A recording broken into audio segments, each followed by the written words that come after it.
Okay, we're back with Road to Recovery episode 3, and this is going to be covering days 12 to 23. Massive progress has been made in this period, specifically around getting back to skating. I've been skating already for about 2 weeks, and there's been a lot of ups and downs, but I feel like we've come out on top, so we're going to go over that right now in this video. So day 12, I already started pushing again, and for a lot of people, they might say that that's way too early, considering how severe the ankle sprain actually was. But my opinion on this stuff is you should actually get back to skating as fast as you possibly can. Now, I know skaters do this anyway, and I know they often rush back into skating too early and jump back in at a real high intensity. That's not what I mean with this. I mean that you should look at skating in the same way that you look at your exercises and be progressive with it. Obviously, yeah, there's a risk with skating that you might stack it and eat shit and like tweak the ankle a little bit more, but there's also a risk that I'm going to get assaulted by an aggressive seagull as I'm walking down the street. You never know what's going to happen. So I was like, as soon as I've got the mobility, stability and strength back in the ankle and foot, I'm going to get back to skating. I think skating can actually be an essential piece of the rehab process. If you're cruising down the street and you've got your foot on your board, it's essentially working stability, and it's a pretty safe way to do it in my opinion. So day 14, I got back to jumping again, and I've been gradually retraining the ankle to absorb forces, doing different things on and off the board to challenge it in different ways. I started off with real basic low intensity stuff like hand supported jumps on both feet. And then over this period, I've been gradually increasing the intensity, doing more reactive stuff, doing more single leg stuff, and just kind of testing what the foot can do on each day. And based on how it responds, then picking a specific exercise or intensity that I feel that the foot can handle on that day. I've also kept training mobility, stability, strength with a bunch of different exercises too. The range of motion and stability on the injured side is actually pretty much the same now as on the non-injured side. And I've stuck with the same training plan that I went over in the last video, focusing on maintaining things like endurance, strength and power. And the only difference now is that the injured side can handle a lot more load than it could when I did that last episode. So yeah, shit's going good, progressing nicely. Where shit didn't go so good, I went for a skate and definitely pushed it too far. So day 15, I went for the first proper skate again that wasn't just cruising through the streets.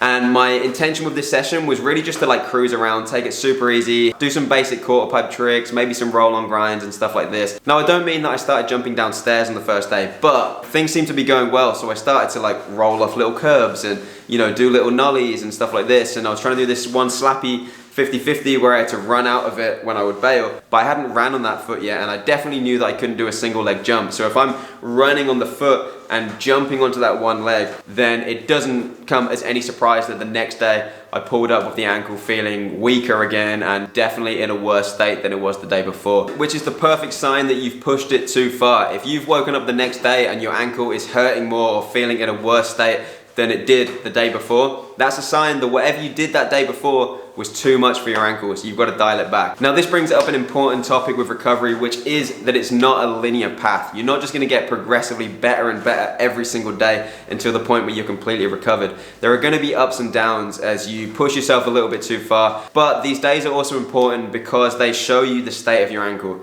You've almost got to push it a little bit too far to then realize what the current state of that injury is. And once you know that, then you can be gradual and progressive from that spot. So granted, I was probably a little bit stupid in that session and pushed it a little bit too far. My excitement definitely got the better of me, but all good because the next day I just took a recovery day, and then the following day I got straight back into it, straight back into training, being progressive with all of the stuff that I was doing. And I also dialed back the skating a bit as well, and I knew I was on the right track because then day 20 I went for the first successful session where I woke up the next day with zero pain. Had a real good session. I felt like I pushed my ankle a lot and that it handled it really well, to be honest. So during the session, I was skating in a way that triggered zero pain at all. It was the perfect rehab park because there was a lot of like real creative random spots and a lot of roll on grind things. So I didn't have to do like normal ollies for a lot of the obstacles, which is pretty good because I still couldn't slide the foot up properly. I could pop, switch and nollie already, but still couldn't slide that foot up. So I just focused on just exposing my body to real low impact,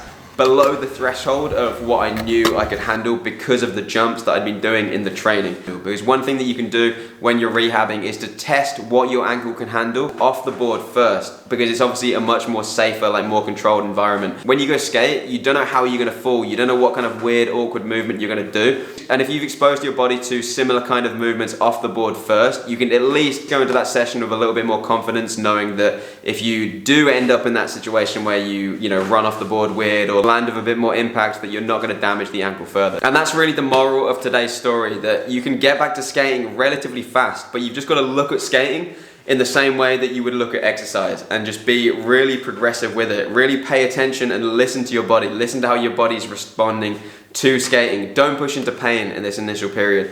Really do your best to protect the ankle, and only do what you feel you can actually handle on that day. You only want to be doing movements on your board that you know you can do through the exercises that you've done off your board. So if you still can't jump off your board, don't do it on your board. If you still don't have the mobility in that ankle to get into the positions you need to be in to push, then you shouldn't be pushing. Only when you've kind of proven to yourself that you can do what you want to do on your board, off your board, through different exercises, should you really start pushing it. And throughout this whole process, really just listen to your body. If you've got pain in the moment, or you pull up the next day with more pain than the day before, then you've pushed it too far. So bring it back and find that intensity that doesn't cause pain, that you can currently handle in the moment.